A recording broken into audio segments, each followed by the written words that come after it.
రాష్ట్ర ప్రజల యొక్క రక్తం ఇప్పటికీ మసులుతూ ఉన్నది.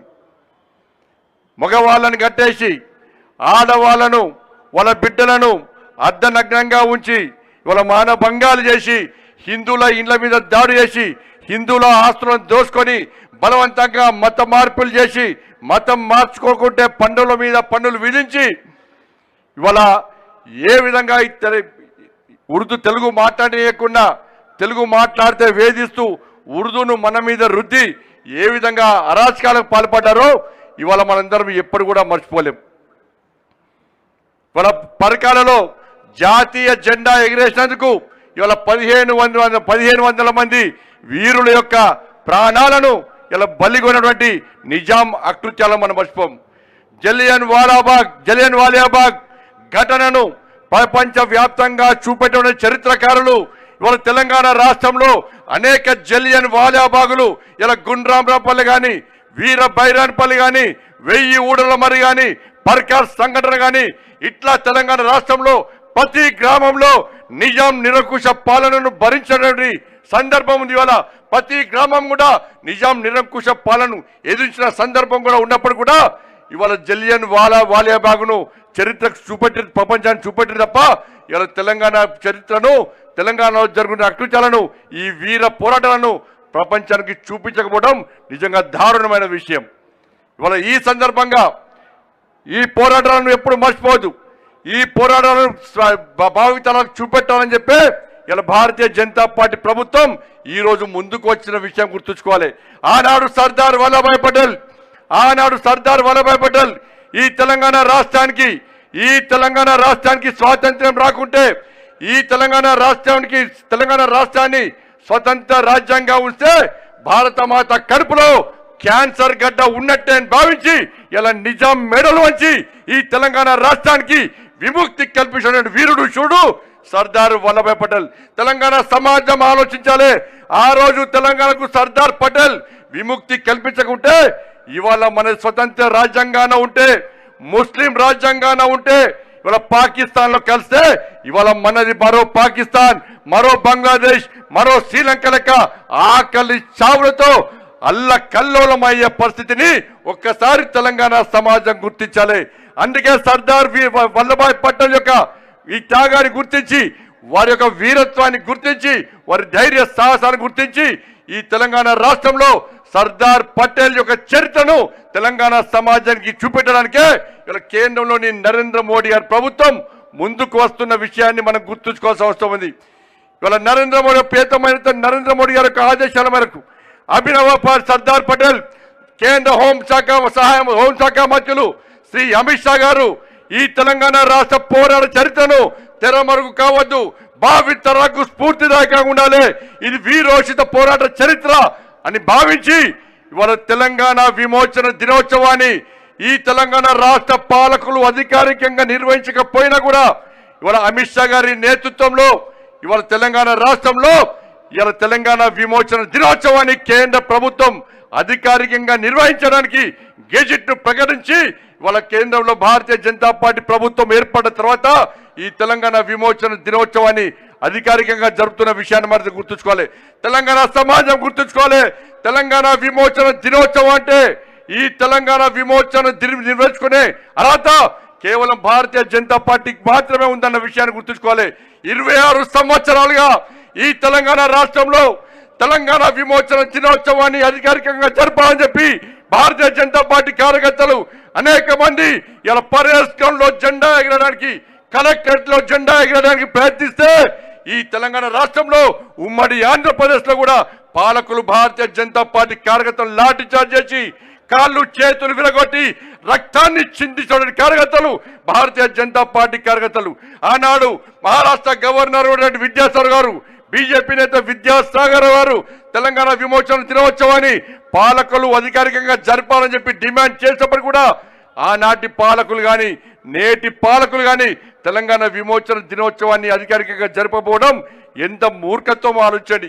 ఇవాళ తెలంగాణకు స్వాతంత్రం వచ్చిన రోజు గల్లీలో బస్తీలో పాఠశాలలు కానీ ఎక్కడ కానీ ఘనంగా ఒక పండుగ వాతావరణంలో 26 జనవరి 15 ఆగస్టు లాగా ఇవాళ పండుగ జరుపుకోవాల్సిన సందర్భంలో ఇవాళ గతంలో పాలకులు కానీ ఇప్పుడు పాలకులు కానీ దీన్ని వివాదాస్పదం సృష్టించి కేవలం వాళ్ళ కార్యాలయాలకు మాత్రమే పరిమితం చేసి ఇలా తెలంగాణ వీరుల యొక్క తెలంగాణ త్యాగదనుల యొక్క త్యాగాలను ఇలా అవమానపరిచిన విషయాన్ని మనం గుర్తుంచుకోవాల్సిన అవసరం ఉంది.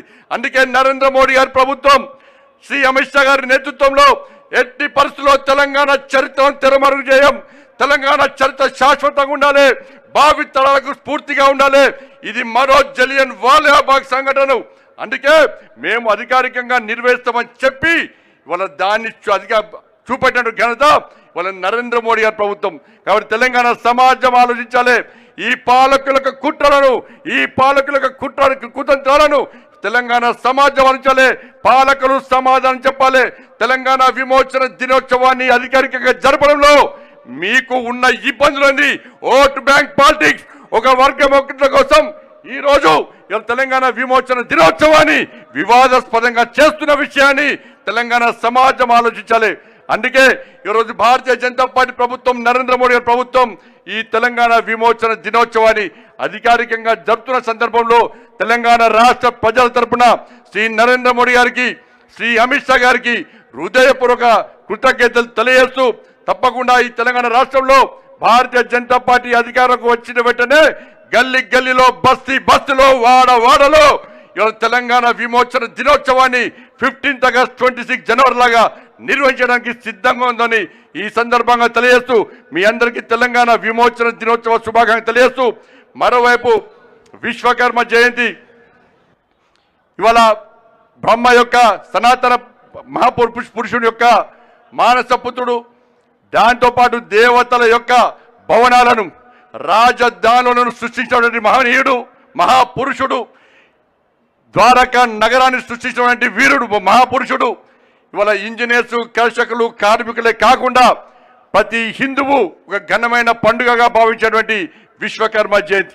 ఈ సందర్భంగా అందరు కూడా హృదయపూర్వక శుభాకాంక్షలు తెలియజేస్తూ మనందరి ప్రియతమ నేత, మన ఆరాధ్య దైవం, మన ఆదర్శ స్ఫూర్తి, ఈ దేశాన్ని శక్తివంతమైన భారతదేశంగా, ఈ దేశాన్ని కాపాడాలి, ఈ దేశాన్ని అభివృద్ధి చేయాలి, ఈ దేశంలో పేద ప్రజలకు సంక్షేమ ఫలాలు అందించి పేదలను ఆదుకోవాలని చెప్పి ఆలోచనతో పాటు తెలంగాణ కష్టపడి సాధించుకున్న తెలంగాణ రాష్ట్రాన్ని అభివృద్ధి చేయాలని చెప్పి, అన్ని రంగాల్లో తెలంగాణను అభివృద్ధి చేయాలని చెప్పి ఒక లక్ష్యంతో తెలంగాణ అభివృద్ధికి సహకరించడం కాకుండా 11 సంవత్సరాల్లో 12 లక్షల కోట్ల రూపాయలను అభివృద్ధి నిధులను, సంక్షేమ ఫలాలను తెలంగాణ రాష్ట్రానికి అందించినటువంటి మహనీయుడు నరేంద్ర మోడీ గారికి తెలంగాణ రాష్ట్ర ప్రజల తరపున హృదయపూర్వక జన్మదిన శుభాకాంక్షలు తెలియజేస్తూ రాబోయే రోజుల్లో నరేంద్ర మోడీ గారికి ఇంకా శక్తిని, ఇంకా ఆయుష్ని ఇవ్వాలని చెప్పి నేను నమ్మిన అమ్మవారిని వేడుకుంటూ సెలవుకుంటున్నాను. భారత్ మాతాకి జై, జై తెలంగాణ, జై శ్రీరామ్. ఎలా మన తెలంగాణ ప్రజలు ఎన్నో ఆకృత్యాలని, ఆగడాలని తట్టుకొని ఎదురొడ్డి నిలబడి ఈరోజు ఈ స్వేచ్ఛ ఊపిరిని పీల్చుకుంటున్నారో మరొక్కసారి బండి సంజయ్ గారి మాటల ద్వారా అది మనమందరం కూడా విన్నాము. ధన్యవాదాలు శ్రీ బండి సంజయ్ కుమార్ గారికి. అండ్ ఇప్పుడు కేంద్ర బొగ్గు మరియు గనుల మంత్రివర్యులు శ్రీ జి కిషన్ రెడ్డి గారిని మాట్లాడవలసిందిగా సవినయంగా కోరుతూ ఉన్నాము.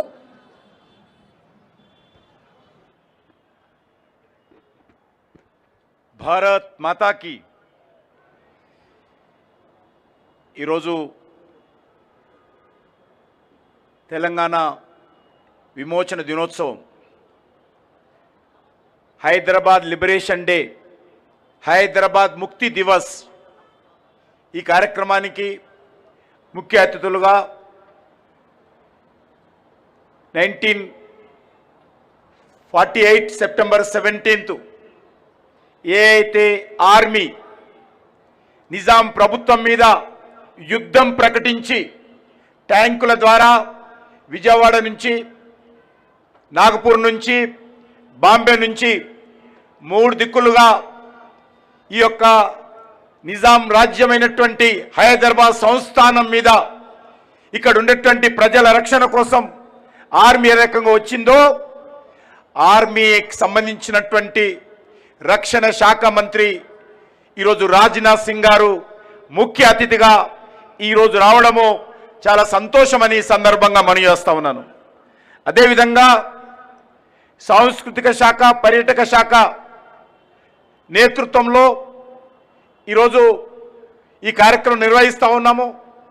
ఆ సందర్భంగా వచ్చినటువంటి కేంద్ర మంత్రివర్యులు గౌరవనీయులు గజేంద్ర సింగ్ షెకావత్ గారు, హోంశాఖ సహాయ మంత్రి మిత్రులు బండి సంజయ్ గారు, స్థానిక పార్లమెంట్ సభ్యులు ఈటెల రాజేందర్ గారు, సెక్రటరీ కల్చర్ వివేక్ అగర్వాల్ గారు, జ్ఞానేంద్ర ప్రతాప్ సింగ్ జీ డీజీ సిఆర్పిఎఫ్, అదేవిధంగా ఇక్కడ వచ్చినటువంటి హర్యానా మాజీ గవర్నర్ పెద్దలు బండారు దత్తాత్రేయ గారు, గౌరవ పార్లమెంట్ సభ్యులు, గౌరవ శాసనసభ్యులు, గౌరవ శాసన మండలి సభ్యులు, సిఆర్పిఎఫ్ అధికారులు, సిఎస్ఎఫ్ అధికారులు, ఇక్కడ వచ్చినటువంటి పోలీస్ అధికారులు, కళాకారులు, విద్యార్థులు, యువకులు, వివిధ ఎన్నికైనటువంటి స్థానిక ప్రజాప్రతినిధులు అందరికీ పేరు పేరున ఈ పండుగ సందర్భంగా హృదయపూర్వకమైనటువంటి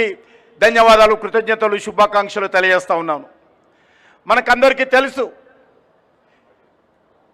ఏదైతే దేశానికి 15 ఆగస్టు 1947 స్వాతంత్రం వస్తే మన తెలంగాణలో కొన్ని జిల్లాలు కర్ణాటకలో పోయాయి, కొన్ని జిల్లాలు మహారాష్ట్రలో కలిశాయి. హైదరాబాద్ నిజాం రాజ్యము ఆ రోజు మా దేశం స్వాతంత్రం వస్తే భారతదేశంలో కలవము, మేము స్వతంత్రంగా ఉంటాము అని ఐక్యరాజ్య సమితికి అనేక ఉత్తరాలు రాశారు. చివరకు పాకిస్తాన్తో కలవడం కోసం పాకిస్తాన్ కూడా చర్చలు జరిపాడు. అయినప్పటికీ కూడా ఆ రోజు 13 నెలల పాటు Nizam army, Nizam private army అయినటువంటి కాసిం రజ్వీ నేతృత్వంలో ఉన్నటువంటి ఎంఐఎం పార్టీకి సంబంధించినటువంటి రజాకారులు ఏ రకంగా గ్రామాల మీద పడి గ్రామాలను దోచుకోవడం, గ్రామీణ ప్రజలను అనేక రకాలుగా దౌర్జన్యాలు, దమనకాండ కొనసాగించి వేలాది మందిని హత్య చేశారో మనకు తెలుసు. హిందూ మహిళలను ఏ రకంగా నగ్నంగా బతుకమ్మలాడించారో మనకు తెలుసు.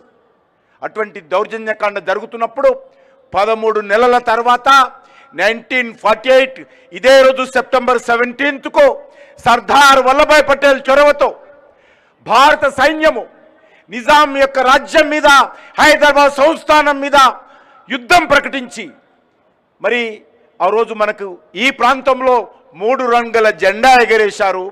ఇక్కడ స్వేచ్ఛా స్వాతంత్రం కల్పించారు. అటువంటి చరిత్ర, స్వాతంత్రం వచ్చినటువంటి రోజును గతంలో కాంగ్రెస్ పార్టీ కానీ, బీఆర్ఎస్ పార్టీ కానీ, పాలకులు కానీ ఈ యొక్క చరిత్ర ఈ తరానికి, నవతరానికి తెలియకుండా మరి తొక్కి పెట్టడం జరిగింది. ఎంత దుర్మార్గంగా ఈ యొక్క మనకు స్వాతంత్రం వచ్చినటువంటి రోజు ఈరోజు పాఠ్యాంశాల్లో లేదు. మన విద్యార్థులకు చెప్పం, కళాశాలలో చెప్పం, బయట చెప్పం, ప్రభుత్వాలు పట్టించుకోవు. మనం ఒక సంస్థ అయితే మరి యాన్యువల్ డే నిర్వహించుకుంటాం, మన బర్త్డే నిర్వహించుకుంటాం. కానీ మన తెలంగాణ ప్రాంతానికి స్వాతంత్రం వచ్చినటువంటి రోజు, 3 రంగుల జెండా ఎగిరినటువంటి రోజును ఎందుకు మరి ఇన్ని సంవత్సరాలుగా ఈ పార్టీలు ఎందుకు అణిచివేస్తూ ఉన్నాయి, ఎందుకు చరిత్రను దాచిపెడతా ఉన్నాయో తెలంగాణ ప్రజలందరూ కూడా ఆలోచించాలి. నేను కాంగ్రెస్ పార్టీని అడుగుతా ఉన్నాను. కాంగ్రెస్ పార్టీ నేతృత్వంలో ఈ యొక్క హైదరాబాద్ సంస్థానం కొన్ని జిల్లాలు ఏవైతే కర్ణాటకలో కలిశాయో అక్కడ ఉన్నటువంటి కాంగ్రెస్ పార్టీ ప్రభుత్వము హైదరాబాద్ ముక్తి దివస్ పేరు మీద కర్ణాటకలో అఫీషియల్గా నిర్వహిస్తూ ఉన్నారు. కొన్ని జిల్లాలు మహారాష్ట్రలో కలిశాయి.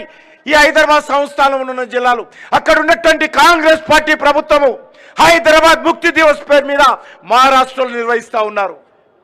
మళ్ళీ ఇక్కడున్న వాళ్ళకి ఏం రోగం వచ్చిందని అడుగుతా ఉన్నాను. ఎందుకు ఇన్ని సంవత్సరాలుగా ఈ రాష్ట్ర ప్రభుత్వ ఆధ్వర్యంలో కాంగ్రెస్ పార్టీ గతంలో కానీ ఇప్పుడు కానీ ఎందుకు అఫీషియల్గా నిర్వహించడం అనేది అడుగుతా ఉన్నాను. మరి వాళ్ళకేమో హైదరాబాద్ ముక్తి దివస్ కర్ణాటకలో ఉన్నటువంటి కాంగ్రెస్ పార్టీ ప్రభుత్వానికి, మహారాష్ట్రలో గతంలో కాంగ్రెస్ పార్టీ ప్రభుత్వం ఉన్నప్పుడే ప్రారంభించారు హైదరాబాద్ ముక్తి దివస్. పేర్లు మార్చి ఈరోజు ఈ రాజకీయ పార్టీలు, ఈ ప్రభుత్వాలు తెలంగాణ ప్రజలను, ఈ యొక్క తెలంగాణ ప్రాంతంలో స్వాతంత్రం కోసం పోరాటం చేసినటువంటి అనేక మంది అమరవీరులు వాళ్ళ త్యాగాలను, వాళ్ళ బలిదానాలను, ఆకాంక్షలను అవమానం చేస్తూ ఉన్నారు. అందుకే భారతీయ జనతా పార్టీ నేతృత్వంలోని బీజేపీ ప్రభుత్వము నరేంద్ర మోడీ గారి నేతృత్వంలో గత 3 సంవత్సరాల క్రితం నిర్ణయం చేయడం జరిగింది. రాష్ట్ర ప్రభుత్వం చేసినా చేయకపోయినా కర్ణాటక రాష్ట్రంలో ఏ రకంగా జరుగుతూ ఉందో, మహారాష్ట్రలో ఏ రకంగా జరుగుతూ ఉందో, తెలంగాణ రాష్ట్రంలో కేంద్ర ప్రభుత్వం ఆధ్వర్యంలో నిర్వహించాలని చెప్పి నరేంద్ర మోడీ గారు ఆదేశాలు ఇవ్వడం జరిగింది. అమిత్ షా గారు హోంమంత్రిగా ఉన్నప్పుడు మొదటిసారిగా ఈ కార్యక్రమాన్ని ఇదే స్థానంలో నిర్వహించాం. ఈరోజు నేను ఒక్కటే మనవి చేస్తా ఉన్నాను. ఈరోజు ఈ యొక్క గత 78 సంవత్సరాలుగా ఈ యొక్క హైదరాబాద్ ముక్తి దివస్, హైదరాబాద్ లిబరేషన్ డే జరపకపోవడానికి కారణము ఏదైతే నిజాం రాజ్యంలో కాసిం రజీ నేతృత్వంలో ఎంఐఎం పార్టీని స్థాపించి వాళ్ళ ప్రైవేట్ ఆర్మీ అయినటువంటి రజాకారులు ఆ రోజు ఇక్కడ 3 అంగుళాల జెండా ఎగరకుండా వందే మాతరం అంటే అనేక మందిని ఏ రకంగా ఊచకోత కోశారో మనకు తెలుసు. అందుకే ఆ ఎంఐఎం పార్టీకి భయపడి ఇన్ని సంవత్సరాలుగా ఈ యొక్క చరిత్రను, ఈ యొక్క త్యాగాలను, ఈ బలిదానాలను, ఈ వాస్తవాలను తొక్కి పెడతా ఉన్నారని మనం చేస్తా ఉన్నాను. ఓట్ల కోసం ఈ యొక్క ఎంఐఎం పార్టీకి భయపడి ఈ యొక్క తెలంగాణ చరిత్రను ఈరోజు వక్రీకరించి అనేక రకాలుగా పేర్లు పెడతా ఉన్నారు. నేను ఒక్కటే అడుగుతా ఉన్నాను, ఈ నాయకులు ఎవరైతున్నారో మజ్లిస్ పార్టీ కనిపిస్తే వంగి వంగి సలాములు కొట్టేటువంటి ఈ రాజకీయ పార్టీలకు తెలంగాణ ప్రజలు తప్పకుండా బుద్ధి చెప్తారు. ఈరోజు కేంద్ర ప్రభుత్వం తరఫున నిర్వహిస్తూ ఉన్నాము. వచ్చే 3 సంవత్సరాల తర్వాత రాష్ట్ర ప్రభుత్వం ఆధ్వర్యంలో గ్రామ గ్రామాన అన్ని ప్రభుత్వ కార్యాలయాల్లో పెద్ద పండుగగా రాష్ట్ర ప్రభుత్వ ఆధ్వర్యంలో ఇదే తెలంగాణ గడ్డ మీద ఈ యొక్క హైదరాబాద్ లిబరేషన్ డే, హైదరాబాద్ విముక్తి ఉత్సవాలు నిర్వహిస్తామని మరొకసారి కోరుకుంటూ ఈరోజు విశ్వకర్మ దివస్, ఈరోజు మన ప్రియతమ ప్రధానమంత్రి నరేంద్ర మోడీ గారి జన్మదినము. గత 11 సంవత్సరాలుగా ఒక్కరోజు కూడా సెలవు తీసుకోకుండా, అది ఆదివారం కానీ, శనివారం కానీ, పండుగ కానీ, బర్త్డే కానీ, కష్టం వచ్చినా, ఇబ్బంది వచ్చినా ఏ ఒక్కరోజు కూడా హాలిడే తీసుకోకుండా ఈ భూప్రపంచంలో ఎవరైనా ప్రధానమంత్రి 11 సంవత్సరాలుగా నిర్విఘ్నంగా ఒక్కరోజు హాలిడే తీసుకోకుండా పనిచేస్తున్నాడంటే వారు భారత ప్రధానమంత్రి నరేంద్ర మోడీ గారు మాత్రమే నేను చేస్తున్నాను. అటువంటి నరేంద్ర మోడీ గారు గత 11 సంవత్సరాలుగా అనేక రకాల అభివృద్ధి కార్యక్రమాలు ఈ దేశంలో తీసుకొచ్చారు. నీతి నిజాయితీకి ప్రతిరూపం, ఒక సమర్థవంతమైనటువంటి ప్రధానిగా ప్రపంచవ్యాప్తంగా పేరు సంపాదించుకొని ఈ దేశానికి సేవ చేస్తున్నటువంటి నరేంద్ర మోడీ గారికి ఈ వేదిక ద్వారా తెలంగాణ ప్రజల తరఫున నేను వారికి హృదయపూర్వకమైనటువంటి శుభాకాంక్షలు తెలియజేస్తూ, వారి నేతృత్వంలో భారతదేశం మరింత బలపడాలి, భారతదేశం మరింత అభివృద్ధి చెందాలి, భారతదేశ గౌరవం పెరగాలి, వారికి అన్ని రకాల ఆయుష్ శక్తి భగవంతుడు ఇవ్వాలని ఈ సందర్భంగా కోరుకుంటూ, విశ్వకర్మ జయంతి సందర్భంగా కూడా అందరికీ శుభాకాంక్షలు తెలియజేస్తూ, పెద్దలు మరి రాజ్నాథ్ సింగ్ గారు, అదేవిధంగా గజేంద్ర సింగ్ గారు మాట్లాడతారు. ఈ యొక్క ఆర్మీ ఏదైతే 1948 ఆర్మీ ఏదైతే వచ్చిందో ఇక్కడికి నిజాం సైన్యం మీద రజాకారులను అణిచివేయడం కోసం ఉద్యమం ప్రకటించి వచ్చారో, మనకు స్వేచ్ఛ ఇప్పించారో, ఆ ఆర్మీలో గజేంద్ర సింగ్ షెకావత్ కుటుంబ సభ్యులు కూడా ఆర్మీలో ఉన్నారు. వారు కూడా ఆ రోజు పాల్గొన్నారు. ఆ యొక్క పోరాటంలో, ఆ యొక్క నిజాం వ్యతిరేకంగా జరిగినటువంటి యుద్ధంలో మన సైనికుల తరఫున వాళ్ళ కుటుంబ సభ్యులు కూడా ఉన్నారు. వారికి కూడా నేను ధన్యవాదాలు తెలియజేస్తూ సెలవు తీసుకుంటున్నాను. అమర్ హై సర్దార్ వల్లభాయ్ పటేల్, భారత్ మాతా की जय हिंद।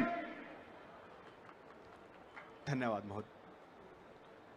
महोदय। अब मैं मंच पर भाषण हेतु सादर आमंत्रित करता हूं श्री गजेंद्र सिंह शेखावत, माननीय संस्कृति एवं पर्यटन मंत्री से। कृपया समारोह में अपनी उपस्थित जनसमूह को संबोधित करें। भारत माता की, भारत माता की। हैदराबाद मुक्ति दिवस के इस भव्य कार्यक्रम में मंच पर उपस्थित देश के सम्माननीय रक्षा मंत्री श्रद्धेय राजनाथ सिंह जी, मंच पर उपस्थित देश के कोयला एवं खान मंत्री मेरे मित्र आदरणीय श्री जी किशन रेड्डी जी, मंच पर उपस्थित भारत सरकार में माननीय मोदी जी के मंत्रिमंडल में हमारे साथी सम्मानीय राज्य मंत्री आदरणीय श्री बांडी संजय जी, संसद के साथी आदरणीय Shri Atla Rajendra ji, director general CRPF Shri Gyanendra Pratap Singh ji, Bharat सरकार के सम्मानित संस्कृति सचिव श्री विवेक अग्रवाल जी, इस भव्य कार्यक्रम में उपस्थित सभी विशिष्टजन, महानुभाव, देवियों, सज्जनों, पत्रकार मित्रों, मैं संस्कृति मंत्रालय के इस कार्यक्रम में आप सबका और विशेष रूप से देश के सम्माननीय रक्षा मंत्री आदरणीय राजनाथ सिंह जी का हृदय पूर्वक स्वागत करते हुए आप सबका अभिनंदन करना चाहता हूं। मित्रों, आज 17 सितंबर भारत के इतिहास में एक स्वर्णिम दिन है, जब हैदराबाद रियासत का भारतीय गणराज्य में पूर्ण विलय हुआ था। इस ऐतिहासिक दिन की स्मृति में सम्मानीय प्रधानमंत्री नरेंद्र मोदी जी की प्रेरणा से आज हम सब हैदराबाद मुक्ति दिवस मना रहे हैं और मैं अपने आप को सौभाग्यशाली मानता हूं कि मुझे इस गरिमामयी दिन में आज के आप सब के बीच में आने का सौभाग्य मिला है। मैं एक बार फिर सम्मानीय राजनाथ सिंह जी का और सभी विशिष्ट महानुभावों का हृदयपूर्वक स्वागत करते हुए उन सब शहीदों, स्वतंत्रता सेनानियों का और साथ साथ में उस समय के पत्रकारों का, किसानों का और आम नागरिकों को श्रद्धांजलि अर्पित करना चाहता हूं, जिनकी अटूट निष्ठा से निरंकुशता की बेड़ियों को तोड़ करके हमारे गणराज्य के वादे को हम साकार कर पाए थे। उनकी यह संघर्ष गाथा हम सबको याद दिलाती है कि यदि संकल्प दृढ़ हो तो निश्चित रूप से परिवर्तन होता है। आगे बढ़ने से पहले मैं सम्माननीय नरेंद्र मोदी जी के दूरदर्शी और राष्ट्र प्रेम से ओतप्रोत नेतृत्व में केंद्र सरकार द्वारा 12 मार्च 2024 को उठाए गए ऐतिहासिक और प्रेरणास्पद निर्णय का उल्लेख करना चाहता हूं, जब उन्होंने गजट में नोटिफाई करके यह घोषित किया कि हर वर्ष 17 सितंबर को देश का संस्कृति मंत्रालय हैदराबाद मुक्ति दिवस के रूप में मनाएगा। मित्रों, एक केवल तिथि नहीं है, अभी तो यह उन अग्निपुत्रों को समर्पित एक श्रद्धा का सुमन है जिन्होंने हैदराबाद की मुक्ति के लिए, हैदराबाद की स्वतंत्रता के लिए संघर्ष किया, बलिदान दिया और भारत की अखंडता की रक्षा की। मित्रों, इसलिए क्या माननीय प्रधानमंत्री जी के नेतृत्व में लिया गया यह निर्णय न केवल इतिहास में और ऐसे अग्निपुत्रों के प्रति जिन्होंने देश के एकता के लिए, अखंडता के लिए अपने आप को समर्पित कर दिया, आजादी के संग्राम में अपने आप को आहूत कर दिया, उन सब लोगों के लिए श्रद्धा सुमन के साथ साथ में आने वाली पीढ़ियों को स्वाभिमान, संघर्ष और राष्ट्रभक्ति की प्रेरणा देने का संकल्प भी है। मित्रों, इतिहास गवाह है कि 15 अगस्त 1947 को जब भारत आजाद हुआ, लेकिन हैदराबाद में निरंकुश निजाम का शासन बना रहा था और आजादी के बाद 13 महीने तक तेलंगाना में, मराठवाड़ा में, कल्याण कर्नाटक में, आसपास के क्षेत्रों के लोग निजाम और निजाम के संरक्षण में रजाकारों के आतंक और अत्याचारों से ग्रसित थे। लेकिन फिर भी मैं अभिनंदन करना चाहता हूं उस समय के लोगों का, उस पीढ़ी के लोगों का, कि उन्होंने आजादी के संघर्ष की उस लौ को, उस अग्नि को बुझने नहीं दिया और निरंतर दमन के बावजूद भी प्रतिरोध की ज्वाला को और तेज करते रहे। मित्रों, निजाम और रजाकारों के अत्याचारों के बीच में देश की एकता को ध्यान में रखते हुए लौह पुरुष सरदार वल्लभ भाई पटेल, जो देश के पहले गृह मंत्री थे, उन्होंने हैदराबाद को भारत में मिलाने का साहसिक निर्णय किया। मैं एक बार फिर सरदार पटेल के श्री चरणों में अपने श्रद्धा सुमन अर्पित करते हुए उस समय ऑपरेशन पोलो के माध्यम से जिस तरह भारत की सेनाओं ने आकर के यहाँ रजाकारों के आतंक को समाप्त किया, हैदराबाद निजाम की सेना को पराजित करके हैदराबाद को सरेंडर करने के लिए मजबूर किया। और मैं अपने आप को सौभाग्यशाली मानता हूं कि मैं जिस जोधपुर का लोकसभा में प्रतिनिधित्व करता हूं, मेरे जोधपुर की सेना सेकंड लांसर्स ने इस ऑपरेशन पोलो में बहुत बड़ी भूमिका का निर्वहन किया था। नागपुर से प्रवेश करके बीडर होते हुए हैदराबाद की इस मुक्ति में सेकंड लांसर्स ने, और मेरे परिवार के अनेक सदस्य उसमें उपस्थित थे। आज भी मेरे परिवार के सदस्य उस सेकंड लांसर्स में अच्छा अधिकारी के रूप में काम कर रहे और उस पीढ़ी का परंपरा को लगातार बढ़ा रहे। इसलिए मेरे लिए तो व्यक्तिगत रूप से ऑपरेशन पोलो अत्यंत दिल के निकट और सम्मान का विषय है। मित्रों, भारत में तेलंगाना का और हैदराबाद का विलय निश्चित रूप से भारत की एकता और अखंडता के लिए तो महत्वपूर्ण था ही, लेकिन साथ साथ में इस क्षेत्र के भविष्य के लिए भी अत्यंत महत्वपूर्ण था। माननीय प्रधानमंत्री जी ने मन की बात में जब हैदराबाद मुक्ति दिवस मनाएंगे ये उल्लेख किया था, तब उन्होंने गर्व के साथ में ये कहा था कि ऑपरेशन पोलो जो है वो भारत के लिए एक राजनीतिक या सैन्य उपलब्धि नहीं है, बल्कि ये लंबे और व्यापक जन आंदोलन का परिणाम है, जिसमें गांव के लोग, किसान, पत्रकार, समाज सुधारक और सांस्कृतिक आवाजें अन्याय के सामने झुकने को तैयार नहीं थी।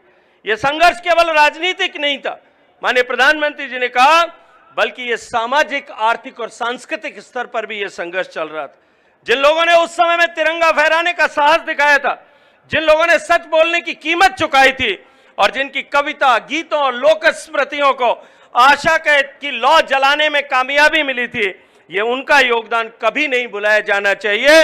इन कहानियों से ही नागरिकता की नींव मजबूत होती है। मैं माननीय प्रधानमंत्री जी का अभिनंदन करते हुए कि उन्होंने संस्कृति मंत्रालय को इस गरिमामयी कार्यक्रम का आयोजन करने का सौभाग्यपूर्ण अवसर दिया, ये पुनीत अवसर दिया, मैं उनका हृदयपूर्वक धन्यवाद करना चाहता हूं। मित्रों, हम सब के लिए आज का दिन एक संकल्प का दिन है और माननीय प्रधानमंत्री जी के नेतृत्व में हमने वो संकल्प लिया है कि हम न केवल देश को विकसित करेंगे, अभी तो पंच निष्ठाओं के रूप में उन्होंने ये प्रतिपादित किया कि हम गुलामी की मानसिकता को इस देश के दिल और दिमाग दोनों से प्रत्येक नागरिक से मिटा देंगे। हम हर उस निशान को मिटा देंगे जो देश के को गुलामी के साथ में कहीं जोड़ता है, और हम सब लोग मिलकर के देश को विकसित बनाने की दिशा में आगे बढ़ेंगे। ये सुखद संयोग है कि हैदराबाद मुक्ति दिवस माननीय प्रधानमंत्री जी का जन्म दिवस भी है, और आज से लेकर के आने वाले 15 दिन तक जब देश राष्ट्रपिता महात्मा गांधी जी की जयंती मनाएगा, देश में करोड़ों करोड़ों लोग सेवा के संकल्प के साथ में इस 15 दिन के सेवा पर्व के साथ में जुटेंगे।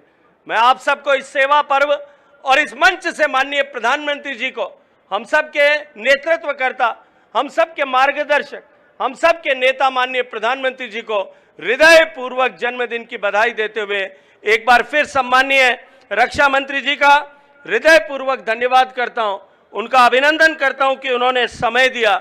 हम मित्रों, हम सब के लिए हैदराबाद मुक्ति दिवस केवल श्रद्धांजलि का दिन न होकर के एक नई ऊर्जा का स्रोत बने, एक नए संकल्प का स्रोत बने।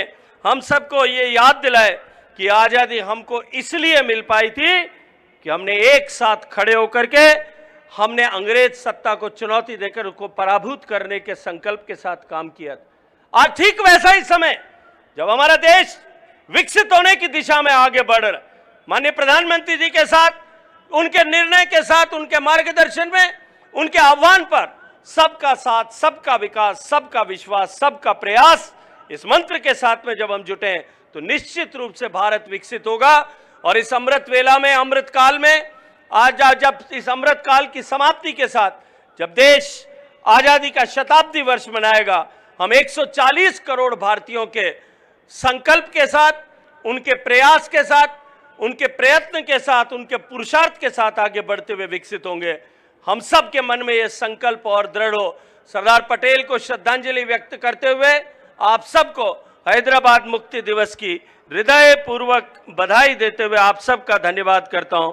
विशेष रूप से धन्यवाद करना चाहता हूं आदरणीय जी किशन रेड्डी जी का, आदरणीय बांडी संजय जी का, कि उन्होंने इस कार्यक्रम में आकर के कार्यक्रम की गरिमा की में अभिवृद्धि की है। आप सबका बहुत सारा धन्यवाद। भारत माता की। धन्यवाद महोदय। देवियों और सज्जनों, अवेक्षण आ चुके हैं जिसका हम सभी को बेसब्री से इंतजार था। मैं मंच पर सादर आमंत्रित करता हूं हमारे आज के समारोह के मुख्य अतिथि श्री राजनाथ सिंह, माननीय रक्षा मंत्री, भारत सरकार।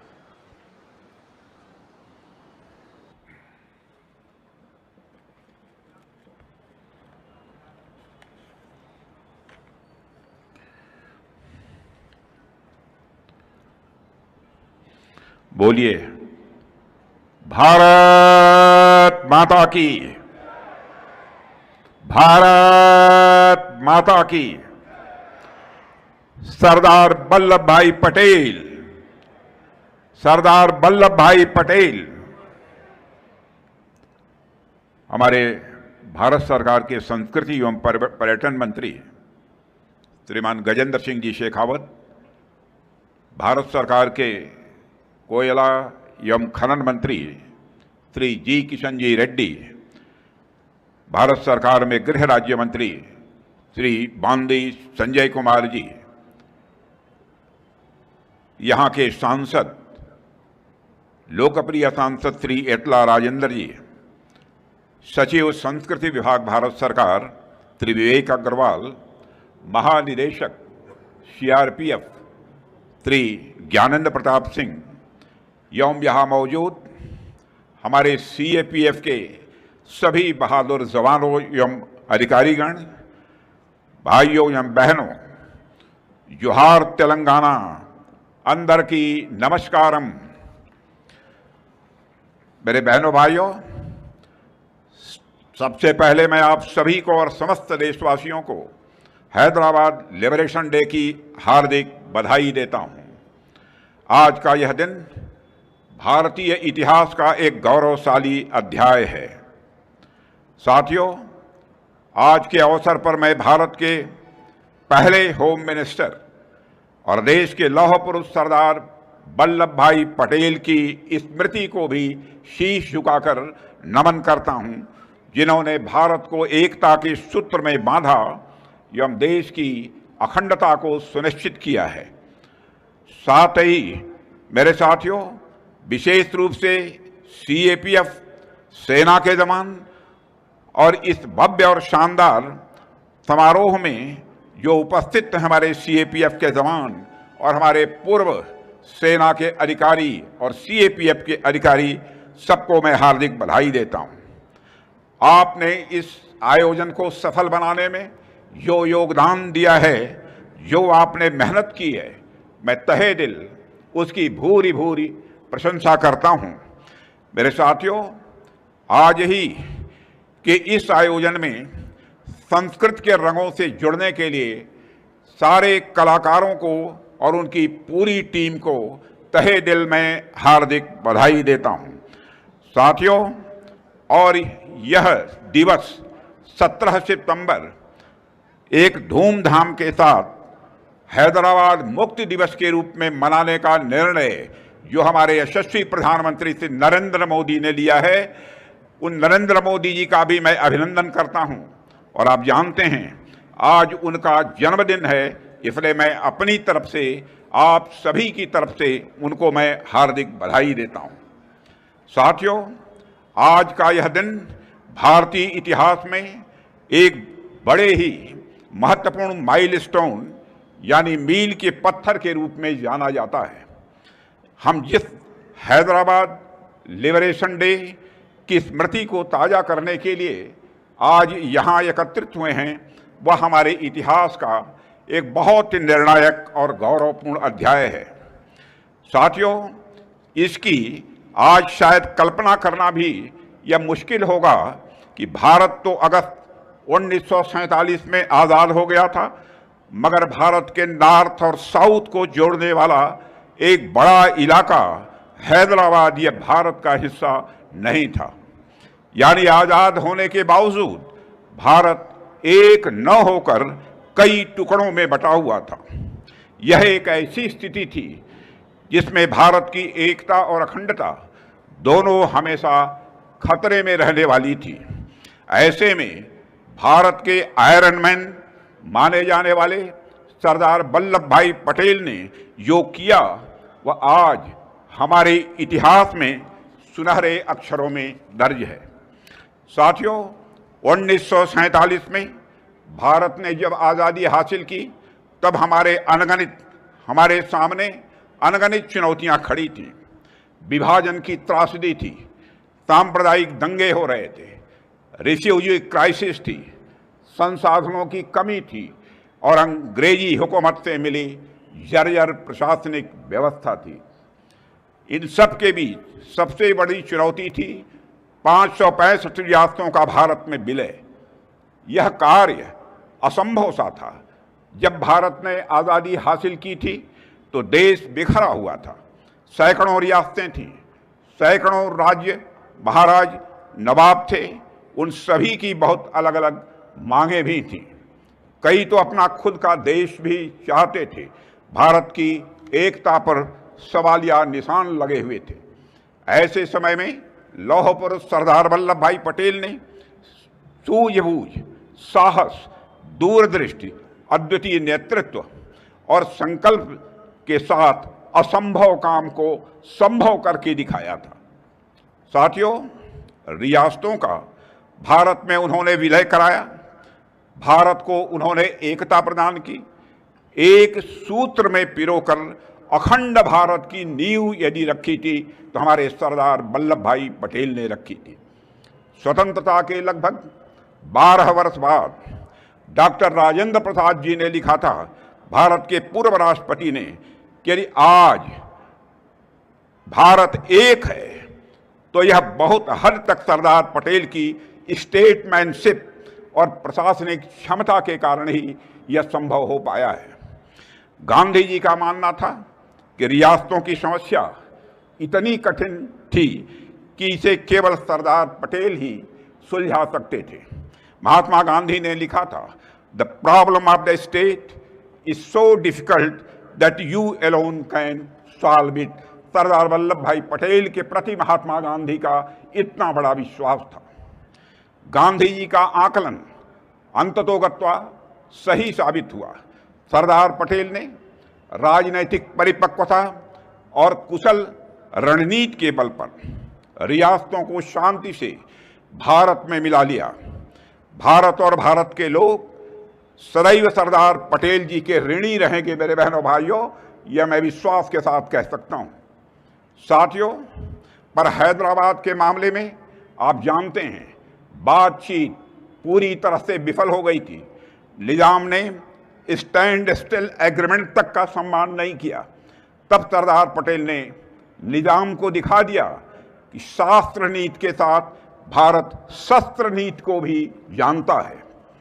सरदार पटेल के नेतृत्व में भारत ने ऑपरेशन पोलो प्रारंभ किया। आज उस ऑपरेशन के विजय की वर्षगांठ हम सभी मना रहे हैं। 17 सितंबर वह तारीख है जब सरदार पटेल ने भारत विरोधी निजाम को भारत में विलय के लिए विवश कर दिया था। लेकिन 17 सितंबर केवल एक तारीख या दिन मात्र नहीं है, बल्कि यह दिन यह भी संदेश देता है, इस बात का भी संदेश देता है कि भारत की एकता, भारत की अखंडता के हर दुश्मन को सिर्फ कुछ यदि मिलेगी तो केवल और केवल पराजय मिलेगी। मैं हैदराबाद मुक्ति दिवस के अवसर पर ऑपरेशन पोलो में भाग लेने वाले सभी नायकों के साहस को याद करता हूं और साथ ही उनको मैं शत शत नमन करता हूं। साथियों, मैं मानता हूं कि ऑपरेशन पोलो केवल एक सैन्य अभियान नहीं था, यह सरदार पटेल का एक निर्णायक या प्रहार था जिसने रजाकारों के षड्यंत्र को चकनाचूर कर दिया और हैदराबाद को मां भारती की गोद में लाकर बैठा दिया था। बेहद अफसोस की बात है कि आज़ादी के बाद 7 दशकों तक इस ऐतिहासिक घटना को याद करने और उसे उचित सम्मान देने का काम जो सरकारों के द्वारा किया जाना चाहिए था वह नहीं किया गया। मैं पूछता हूं कि किसी ने युवा पीढ़ी को उस दिन के महत्व से जोड़ने का प्रयास क्यों नहीं किया?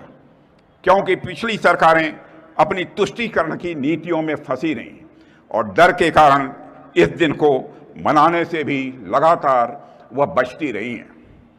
भाइयों और बहनों, क्या यह सच नहीं है कि रजाकारों ने एक समुदाय हिंदुओं पर सबसे भीषण अत्याचार किए? हिंदू और मुसलमान, चाहे किसी भी धर्म का मानने वाला कोई भी क्यों न हो, भारत ने कभी भी किसी के साथ कोई भेदभाव नहीं दिखा।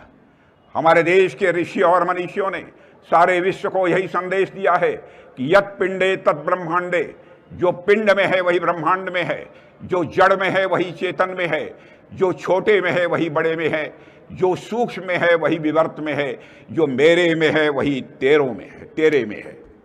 साथियों, कर्नाटक के बीदर जिले के एक गांव जिसका नाम गोरटाबी है, रजाकारों के आतंक का मैं मानता हूं कि वह एक जीवंत उदाहरण है। यह गांव रजाकारों की बर्बरता का शिकार बना।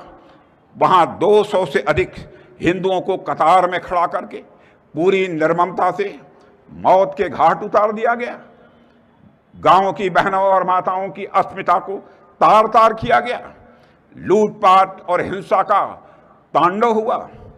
उस समय रजाकारों की एक कहावत भी प्रचलित थी कि बामन को लूटो, बनियों को काटो, आपस में सब बांटो। पूरे समाज की एकता को वह तार तार कर देने पर आमादा थे।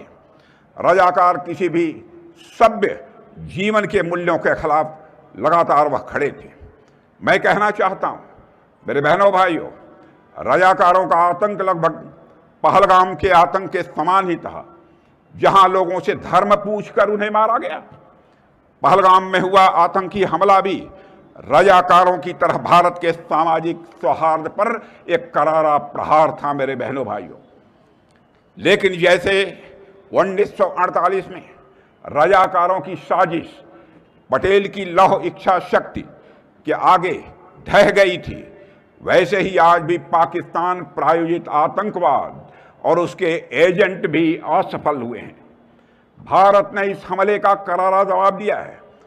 हमने यह साबित कर दिया है ऑपरेशन सिंदूर के माध्यम से कि भारत की संस्कृति हजारों वर्षों से विभिन्नताओं को जोड़ती आई है और यही हमारे भारत की सबसे बड़ी ताकत है।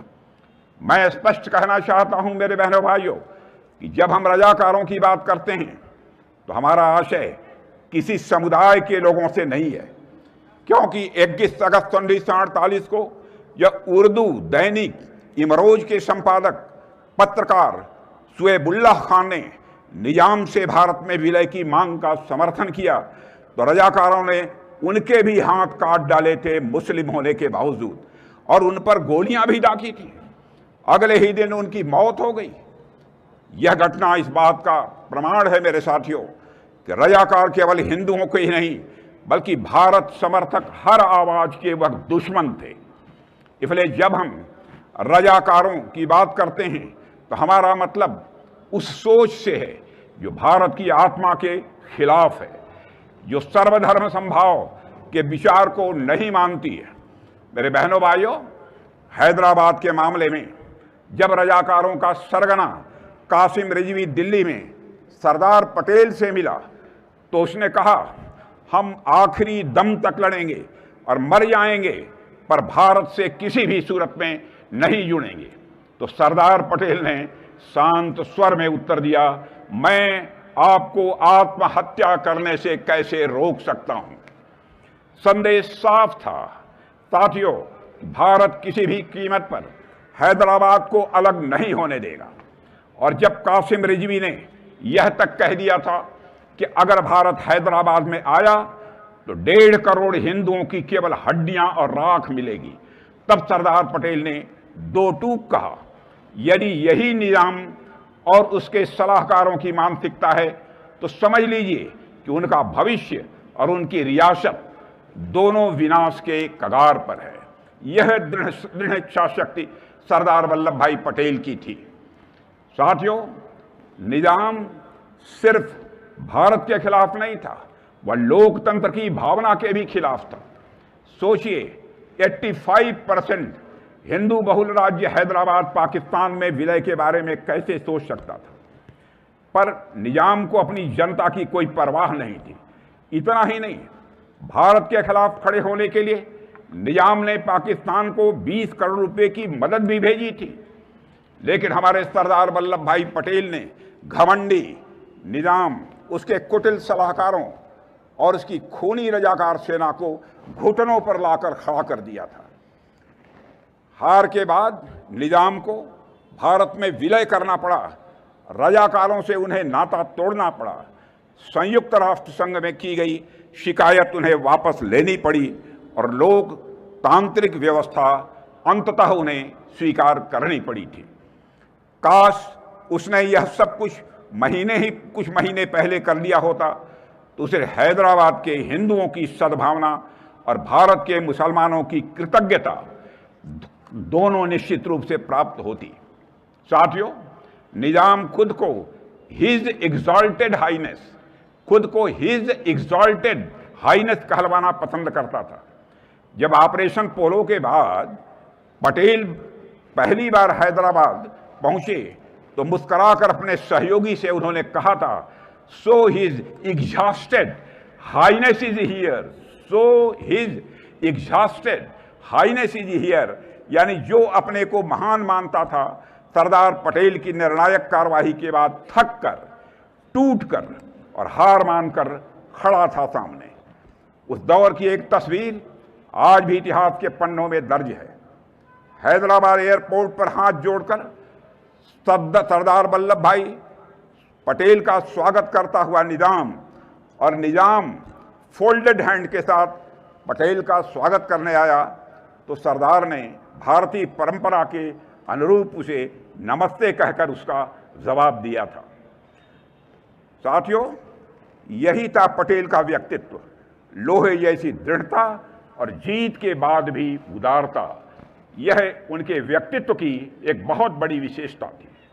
भाइयों और बहनों, सरदार पटेल की दूरदृष्टि और उनकी कार्यशैली का प्रभाव इतना गहरा था कि निजाम के संवैधानिक सलाहकार सर वाल्टर मार्कटन तथा उनकी प्रशंसा किए बिना नहीं रह सके थे। साथियों, दुनिया ने देखा कि सरदार पटेल ने आखिरी पल तक शांति का रास्ता खोजने की भरपूर कोशिश की थी।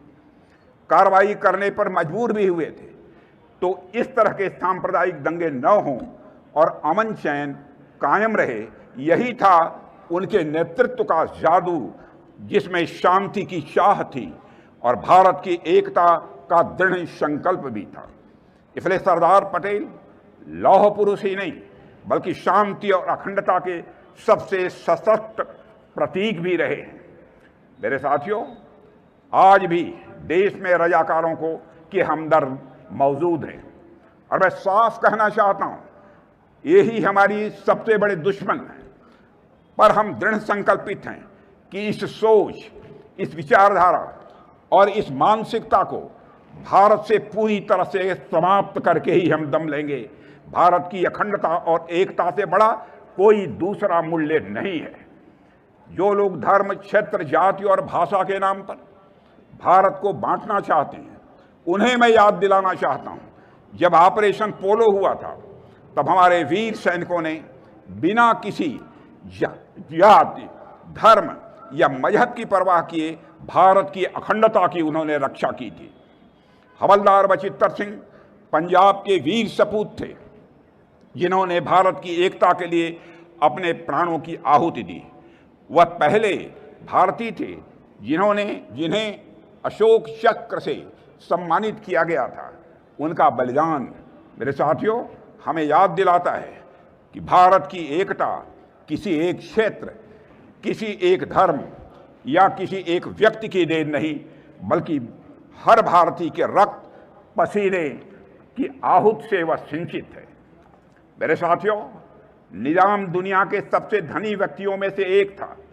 उसे भ्रम हो गया था कि अपने धन के बल पर वो भारत को झुका देगा, लेकिन इतिहास गवाह है, धन और घमंड की ताकत कभी भी राष्ट्र की एकता और संकल्प से बड़ी नहीं होती है। अंततः उसका हश्र सबके सामने है। साथियों, आज भी दुनिया के सबसे धनी और सबसे शक्तिशाली लोगों को यह समझ लेना चाहिए कि भारत ने कभी किसी शक्ति के सामने सिर नहीं झुकाया है और न भविष्य में कभी सिर झुकाएगा। मेरे बहनों भाइयों, आज 17 सितंबर के दिन निजाम ने भारत के साथ विलय करना मंजूर किया था और ऐसा हुआ था सरदार पटेल जी के दृढ़ निश्चय और साहस के कारण ही। यह सिर्फ एक सुखद संयोग मात्र नहीं है, यह हमारे युग के एक और दृढ़ निश्चयी नेता माननीय प्रधानमंत्री श्री नरेंद्र मोदी का जन्मदिन भी आज 17 सितंबर को ही होता है। मैं श्री नरेंद्र मोदी जी भारत के प्रधानमंत्री को अपनी तरफ से भी, आप समस्त साथियों की तरफ से भी हार्दिक शुभकामनाएं देता हूं। साथियों, सरदार पटेल ने जिस अखंड भारत का निर्माण किया था उसे आगे बढ़ाने का कार्य आज हमारे प्रधानमंत्री कर रहे हैं। यह कहना कोई अतिशयोक्ति नहीं होगी, नींव थी डाली कभी जिस काम की सरदार ने, काम वह पूरा किया है मोदी की सरकार ने। भाइयों और बहनों, जैसे सरदार पटेल जी ने नव स्वतंत्र भारत को राजनीतिक और भौगोलिक एकता के सूत्र में पिरोया था, वैसे ही 2014 से हमारे प्रधानमंत्री श्री नरेंद्र मोदी निरंतर भारत को सांस्कृतिक, सामाजिक, आध्यात्मिक और आर्थिक स्तर पर मजबूत करने का काम कर रहे हैं। जम्मू कश्मीर से अनुच्छेद 370 को हटाकर सरदार पटेल का अधूरा सपना मैं विश्वास के साथ कह सकता हूं साकार यदि किसी ने किया है तो मोदी जी के नेतृत्व की सरकार ने किया है। अलगाव की एक ऐतिहासिक दीवार टूट गई है। पूर्वोत्तर जो कभी दूर समझा जाता था, अब विकास और अवसर की धारा में भारत की धड़कनों के साथ वह कदम ताल कर रहा है। प्रधानमंत्री मोदी जी ने आर्थिक प्रगति के माध्यम से राष्ट्र को एक नई एकता दी है। 2014 से आर्थिक एकीकरण का जो कार्य प्रारंभ हुआ है मेरे बहनों भाइयों, उससे हमारे देशवासियों का जीवन सुगम हुआ है। और आप सभी जानते हैं कि 2014 में जब मोदी जी के नेतृत्व में सरकार बनी थी, उस समय हमारा भारत इकोनॉमी की साइज, धन दौलत के मामले में, उसके आकार के मामले में दुनिया के देशों में 11वें स्थान पर खड़ा था। आज वह जंप लेकर दुनिया के देशों में 4थे स्थान पर आकर खड़ा हो गया है। दुनिया के बड़े बड़े अर्थशास्त्री यह दावा कर रहे हैं कि भारत जिस तेजी के साथ अपने कदम आगे बढ़ा रहा है, अब इस सच्चाई को नकारा नहीं जा सकता है कि आगामी 1-2 वर्षों में इकोनॉमी की साइज, धन दौलत के आकार के मामले में हमारा भारत दुनिया के टॉप 3 कंट्रीज में आकर खड़ा हो जाएगा। देवियों और सज्जनों, हमने बाबा साहब भीमराव अंबेडकर से जुड़ी जगहों को पंच तीर्थ के रूप में विकसित किया है, जिससे भारत के लोग उनके जीवन से समानता का मूल्य सीखें और राष्ट्रीय एकता और भी मजबूत हो सके। बाबा साहब ने कहा था, so long as we have these differences of Hindu, Muslim and others और Sindhi, Madrasi etcetera, we can never develop our nationality. यानी जब तक हमारे बीच भेदभाव रहेंगे, हम कभी भी अपनी राष्ट्रीयता का विकास नहीं कर सकते। बाबा साहब ने ही पंडित जवाहरलाल नेहरू को यह सलाह दी थी कि ऑपरेशन पोलो को पुलिस कार्रवाई कहा जाए, न कि सेना का हस्तक्षेप, क्योंकि हैदराबाद का विलय भारत का यह एक आंतरिक मामला था। भाइयों और बहनों, ऑपरेशन पोलो की सफलता और हैदराबाद का भारत में विलय, यह वह गौरवशाली अध्याय है जिसने दुनिया को दिखा दिया है कि भारत अपनी एकता की रक्षा करने में हमेशा से सक्षम भी है, सामर्थ्यवान भी है। प्रधानमंत्री श्री मोदी जी के नेतृत्व में यह सामर्थ्य हमारा और बढ़ा है। इसलिए अब कोई भी ताकत भारत की संप्रभुता को, भारत की एकता और अखंडता को चुनौती नहीं दे सकती है अथवा चुनौती देने की हिम्मत नहीं कर सकती है। आपने हाल में ही मई के महीने में ऑपरेशन सिंदूर देखा है। मेरे बहनों भाइयों, मेरे सेना सीएफएफ के सारे जवानों ने मिलकर जो कार्रवाई की है उसकी जितनी भी सराहना की जाए वह कम है। उन्होंने पहलगाम में आकर धर्म पूछकर हमारे लोगों को मारा, उनके आतंकवादियों ने, लेकिन हमारे सेना के जवानों ने उन्हें मारा है तो धर्म पूछकर नहीं मारा है, उनका कर्म देखकर मारा है। बहनों भाइयों, यह भारत और पाकिस्तान के बीच सबसे बड़ा एक मौलिक अंतर है। मेरे बहनों भाइयों, कुछ लोग ऐसे हैं जो यह कहते हैं कि यह जो सीज फायर हुआ है भारत और पाकिस्तान के बीच में किसी के हस्तक्षेप के कारण हुआ है। मैं साफ कर देना चाहता हूं मेरे बहनों भाइयों, यह किसी के हस्तक्षेप के कारण हमारी यह आतंकवादियों पर जो कार्रवाई हुई थी वह स्थगित नहीं की गई थी। ऑपरेशन सिंदूर तो अभी स्थगित है। आगे यदि कोई आतंकवादी वारदात होती है तो फिर से हमारा ऑपरेशन सिंदूर प्रारंभ होगा। मैं यह विश्वास के साथ मैं सारी देश की जनता को बतलाना चाहता हूं। जहां तक भारत और पाकिस्तान के बीच के चल रहे इस ऑपरेशन को रोकने के संबंध में कुछ लोग दावा करते हैं कि हमने इसको रोका है। बहनों भाइयों, यह किसी ने रोका नहीं है। और मैं साफ कर देना चाहता हूं, मोहम्मद इसाक डायर जो कि पाकिस्तान के डिप्टी प्राइम मिनिस्टर हैं और फॉरेन मिनिस्टर हैं, उन्होंने भी साफ कहा है कि India rejected third party role to end conflict. यह बाइलेटरल इशू है, यह थर्ड पार्टी हमारे मामले में कोई हस्तक्षेप नहीं कर सकती। यह हमारे प्रधानमंत्री ने दो टूक शब्दों में इसे साफ कर दिया था। जो नुकसान ऑपरेशन सिंदूर के कारण उनके आतंकवादियों को पहुंचा है, आज यही आतंकी संगठन के जैसे मोहम्मद के कमांडर ने स्वीकार किया है कि ऑपरेशन सिंदूर के दौरान बहावलपुर हुए हमले में खूंखार आतंकवादी जो मसूद अजहर के परिवार के टुकड़े टुकड़े हो गए थे, यह था हमारे भारत के सेना के जवानों का शौर्य और पराक्रम। और बहनों भाइयों, कल ही उसकी एक वीडियो भी जारी की गई है। हमारे प्रधानमंत्री मोदी जी के नेतृत्व में यह भारत का सामर्थ्य और भी आगे बढ़ा है। इसलिए कोई भी ताकत भारत की संप्रभुता को चुनौती देने की हिम्मत नहीं कर सकती है। पिछले 11 वर्षों में मोदी जी के नेतृत्व में भारत ने दुनिया को बार बार यह दिखा दिया है कि हमारा धैर्य हमारी ताकत है। हमारे धैर्य को इसे कमजोरी के रूप में नहीं देखा जाना चाहिए। जैसे बातचीत से समाधान न निकलने के बाद सरदार पटेल ने हार्ड पावर का रास्ता चुना, वैसे ही हमने भी किया है।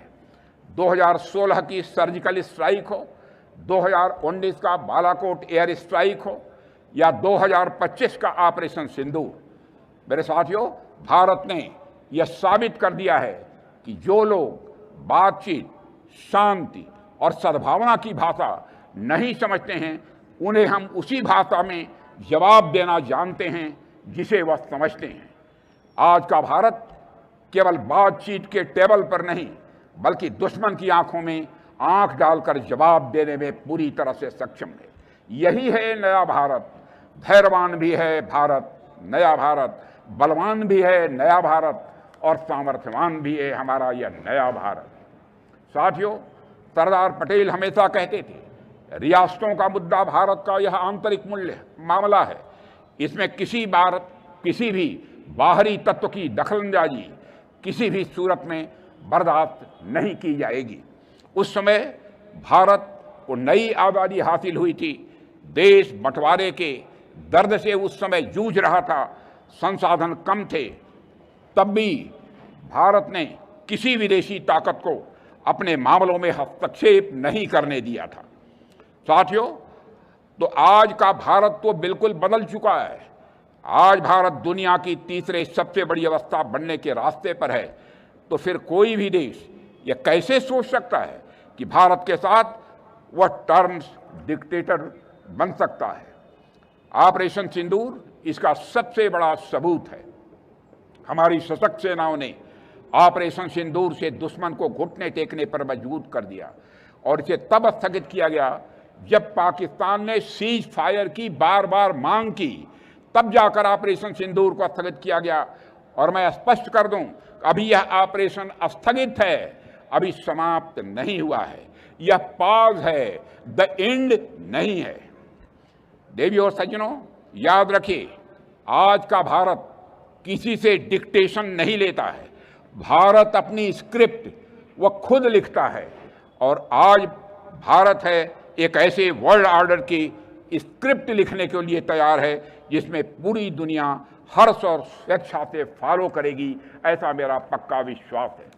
साथियों, अंत में मैं रजाकारों और निजाम की बर्बरता से पीड़ित परिवारों के प्रति गहरी संवेदना व्यक्त करता हूं, और ऑपरेशन पोलो में शहीद हुए भारत के जवानों को, जो भी शहीद हुए हैं, उनको श्रद्धांजलि अर्पित करता हूं, और हैदराबाद मुक्ति दिवस की आप सभी को हार्दिक बधाई देता हूं।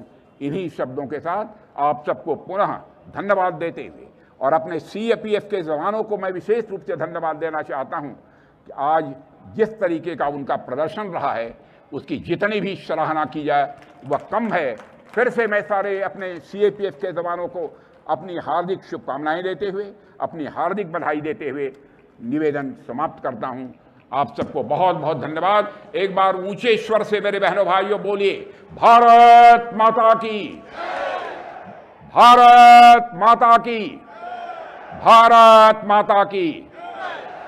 सरदार वल्लभ भाई पटेल अमर रहे, सरदार वल्लभ भाई पटेल, सरदार वल्लभ भाई पटेल।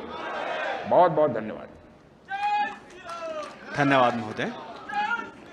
अब मैं श्री समर नंदा, संयुक्त सचिव संस्कृति मंत्रालय, भारत सरकार से धन्यवाद प्रस्तुत हेतु आग्रह करता हूं।